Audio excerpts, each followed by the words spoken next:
Samahan nyo ako guys. Meron lang titignan dito. Kasi ang baho-baho guys. Ang baho-baho ng harapan ko. Amoy na. Abot sa bahay yung amoy. Ang baho. Hindi ko alam kung saan yung mabantot na yun.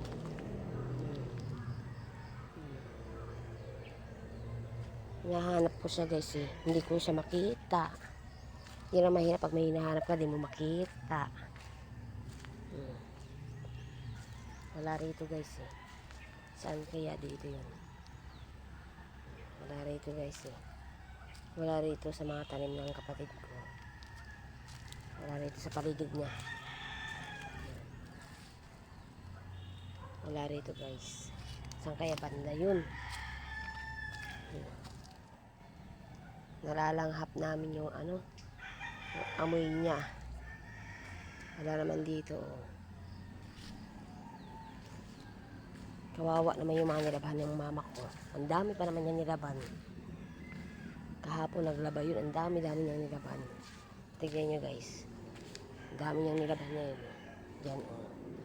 Dinamay niya yung mga damit ng kapatid ko. Kasi wala sila rito. Nilabahan niya na. Yan oh. Oh. Ang dami-dami niyan oh. Yan oh.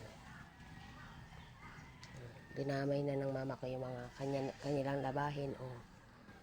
Ayan oh. Oh, para pag uwi ng mag-asawa, yung mag-anak, wala na silang dadat ng labahin. Oh, ayan oh. Oh, diba? Nalabahan na ni mama lahat ng mga ano nila, labahin nila. Oh, tapos na agad yung labahin nila. Pag uwi nila, lalabahan na yung mga labahin nila. Ganyan kasi pag ang aming ina. Kahit labahin ng mga anak, lalabahan. Hanggat sinisipag siya, lalabahan talaga niya yung mga labahin ng anak niya. Ganyan kasi pag yan. Kahit sa iba kong kapatid guys, pupunta lang yan doon. Magwawalis lang. Ganyan kasi pag yan. Ganyan kasi pag ang aming ina. Ito guys, yung gamit ng kapatid ko, tinitignan-tignan ko rin yan, binabantay-bantayan ko. Kasi baka mawala. Hindi dito pa naman yung tangke niya, oh, nasa labas. Dito sila ngayon nagluluto guys, kasi masikip sa loob. Kaya inilabas niya yung tangke na yan.